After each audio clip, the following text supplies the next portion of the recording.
Hey, it's Paige again. It's been about a year and a half since I made a video. Um, and the reason is this. I've been living the last year and a half, well, actually, I've been living for, it'll be 3 years in October, full-time as a woman. And for the last year and a half, my life has been pretty routine, if you will. My life is much like the life of any woman my age. There's I'm not going out a lot socially. I'm not dating anyone. Um, that kind of thing. Nothing really exciting in that sense. What's going on is actually living the life as a woman, and I'm not saying it's not um, rewarding. It's very, very rewarding, and it's still fun. It's still fun. I mean, anytime I'm outside, it's fun, and I think that is, I mean, in comparison to doing the same thing as a guy, which is always sort of a burden. Uh, but anyway, um, let's see. So it's rather uneventful. Socially, I mean, I went, it's Sunday night. It's August 2nd, about 10 o'clock. I went out to dinner with my friend Danielle tonight, which I usually do once a week. And um, that's really pretty much my, if you want to say, my social life. Um, and frequently when we go out to dinner, we'll go down to the Black Crown afterwards. But we usually have dinner on Sunday, and there's not a lot going on down there. So it's not like I'm out in the social scene, especially with other transgendered women or cross-dressers and things like that very often. Um, I have a new job, actually a new profession, um, and I'll tell you how that came about. Um, Last February, I mean February 2014, shortly after I made my last video, I had to have an emergency appendectomy. And my doctor was in Thailand attending the WPATH conference. WPATH stands for World Professional Association for Transgender Health. And in her absence, another doctor was filling in. And when I went to the doctor's office, I got an emergency appointment and went. Um, they misgendered me. They referred to me as he. And even though my records of that facility, that doctor's office, were clear that I was a transgender woman, um, the doctor that attended me used male pronouns, and it was very upsetting.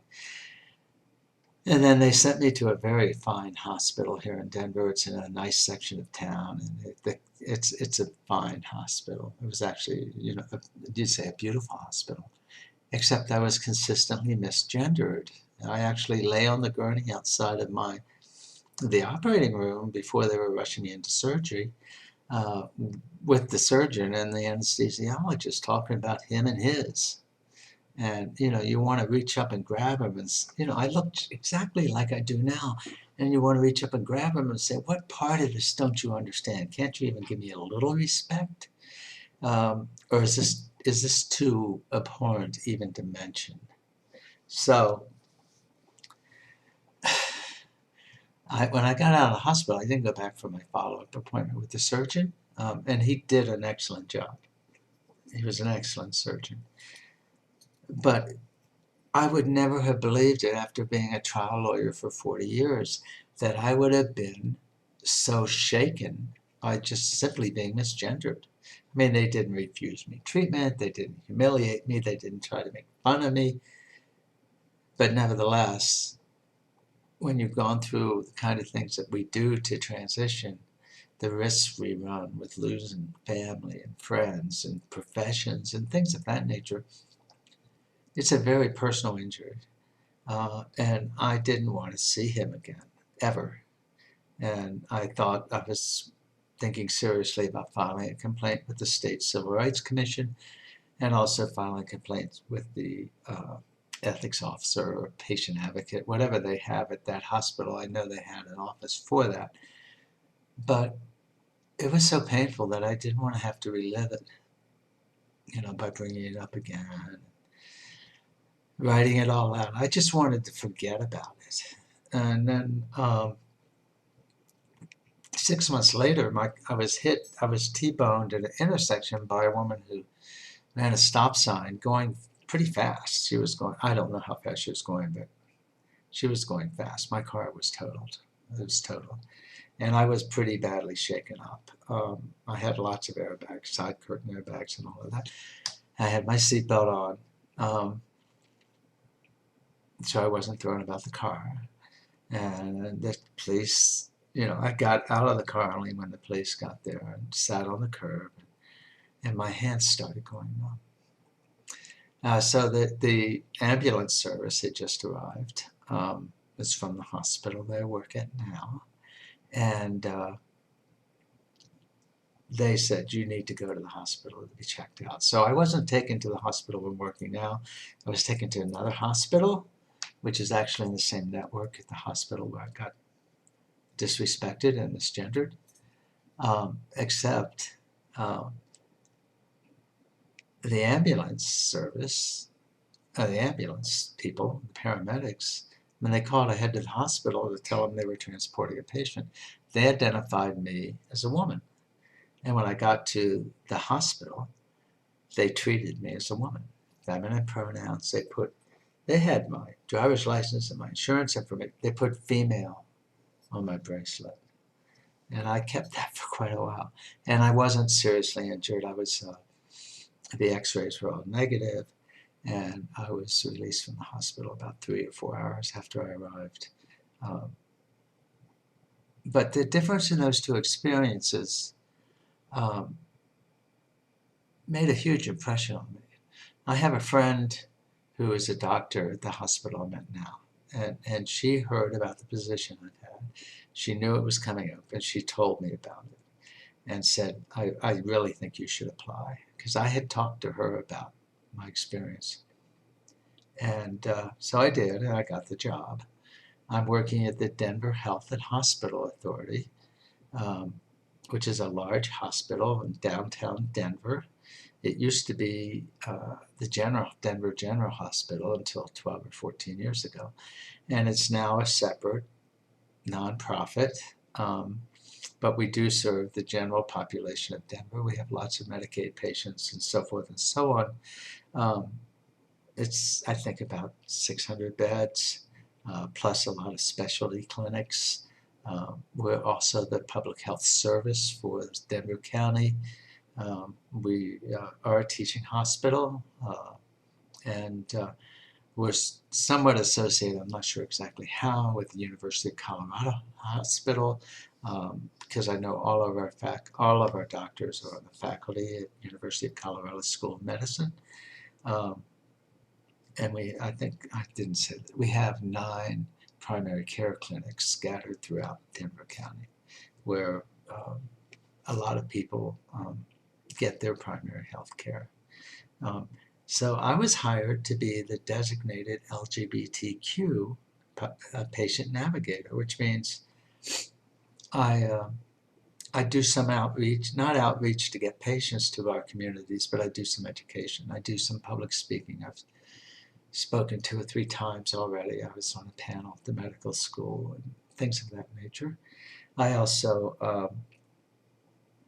spend most of my time doing in-reach into the hospital, talking to the medical providers and the registration people and other clerical people that will encounter LGBTQ patients, and try to give them some education about how to ask for information, such as instead of saying, "Are you married?" or tell me about your wife, I say, "Can you tell me about your family?" and different things like that. Pretty simple stuff, but stuff that people don't necessarily think about.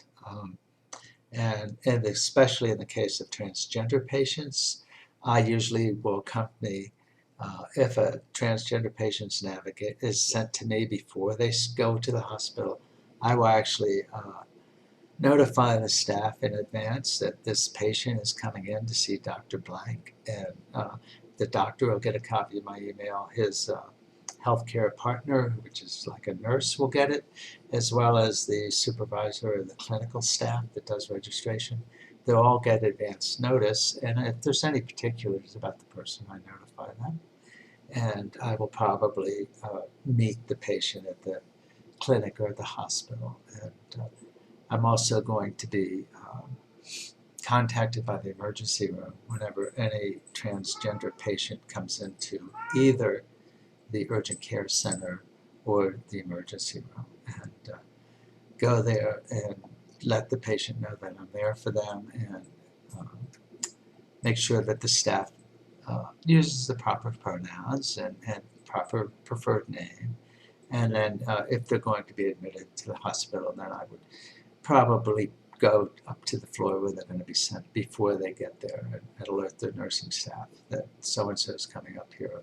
Preferred name is Jennifer, and feminine pronouns, please. And that kind of thing. So it's very nice to have a job, which it actually doesn't pay a lot, but I enjoy working and being busy and being surrounded by people. And I also enjoy the opportunity to feel like I'm giving back to my community. So it's really quite nice. So I do have a date for surgery. There are a lot more people seeking surgery now than even just a little over a year ago. So it's actually pretty far out, but I'm on the cancellation list, and I am basically ready for surgery anytime. I have my therapist letter. I'll be seeing the PhD therapist next month, and my doctor, of course, has treated me since 2011. Is prepared to write a letter too, so it's going well, and it's just a matter of time. I'll get about 3 months' notice. I took voice lessons. You can't hear it now. I think my voice is a little different, but I don't know why, but I'm not willing to give up my male voice, maybe because of my role at the hospital. I mean, I want to be out as a transgender person when I'm in and around that hospital, so the staff can get comfortable with it. So, and I think my voice is what makes me recognizable. But whatever, we'll see. I would like to put for anyone who's thinking about transitioning or beginning to transition, I know this feels very scary to make videos of yourself. Even if you don't post them, I found that I got a great deal of confidence of being able to see the girl, by being able to see myself in videos, talking about my life. I've actually made many more videos than I've posted. Sometimes I would just be talking about my fears and things that I didn't want to put up here. But it's nice to be able to go back and to remember those times, and remember some of the things that I had to deal with, and it's my story, and I'm glad I did it. And if anybody's gotten any help from the videos I've posted, that's just the gravy. I'm the big winner from having done this. I will probably post some more videos as when I get my date certain. I'll have 3 months notice, and at that point I'll have to go through some preparation, which I'll share with you all. But you know, my life is, I'm living as a woman. The women at work, and I work almost exclusively with women in my office where the patient navigators are, they treat me as a woman. They think of me as a woman. They just do. And it's wonderful. It's when I say it's uneventful, I do not mean it's boring. It's fun. And I still love being a woman. And I love being out anywhere as a woman, and I love working as a woman. And we'll see, you know. My transition is over, but my voyage is not. So I love you all. I hope you're all well and healthy. and that you're taking good care of yourself, and to remember to be safe. Bye-bye.